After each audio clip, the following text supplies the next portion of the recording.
Welcome to Fine Cuisine and Etiquette with your host, Oliver Gerald the Eater, your guide to the finer things in life. I'm not a very religious man, but even the greatest skeptic must tremble in the presence of certain unholy phenomena.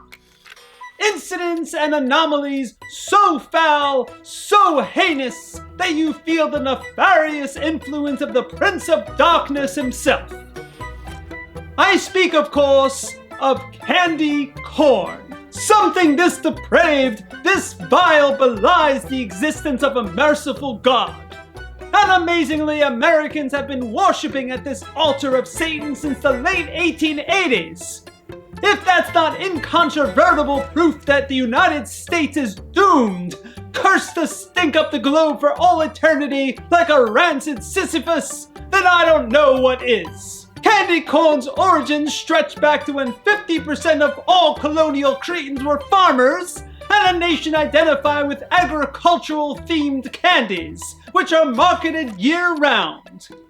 In fact, this edible infraction wasn't associated with fall and Halloween until the 1950s, when American imbeciles began handing out individually wrapped candies. In the late 19th century, a man by the name of George Renninger, who was an employee at the Wunderl Candy Company in Philadelphia, invented candy corn, though it wasn't originally called that. And when the predecessor to the Jelly Belly Candy Company began selling these tri-colored atrocities in 1898, they marketed them as a candy called chicken feed. Appropriate, since it tastes like something you'd give to livestock, or that which evacuates their exhaust chute. In modern times, 16 million kilograms of these accursed candies are sold each year, because America suffers from a collective psychosis. It seems like candy corn is the butt of nearly as many jokes as fruitcake, but someone's eating this unholy calamity. To entertain you peasants, I've chosen the autumn mix version by Brock's, which is responsible for around 95% of this seasonal scourge. Oh, and Brock's reports that the 5 American states buying the most candy corn are in order: California, Texas, Florida, New York, and Michigan. The autumn mix comes in pumpkins, harvest corn, and classic candy corn. And while I love to ramble mindlessly until Christmas to prolong the agony, contracts and the sort, even if I'd rather eat the contract than candy corn. Oh, this Yankee Doodle bullshit! I'd rather for finishing in and then raw and bloody with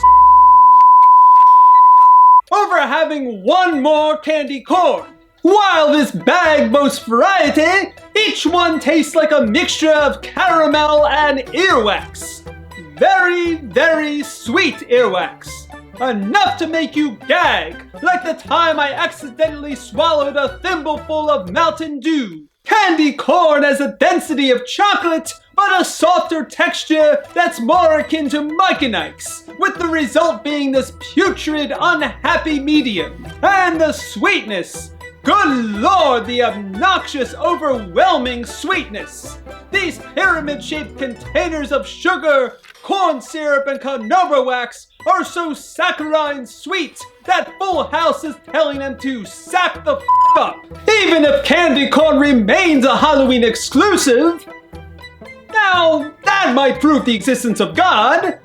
Even if it does, it's so insufferably sweet that it could single-handedly help dentists buy French chateaus. I know I spend a lot of time disparaging American cuisine, but this is on a whole nother level of rancid.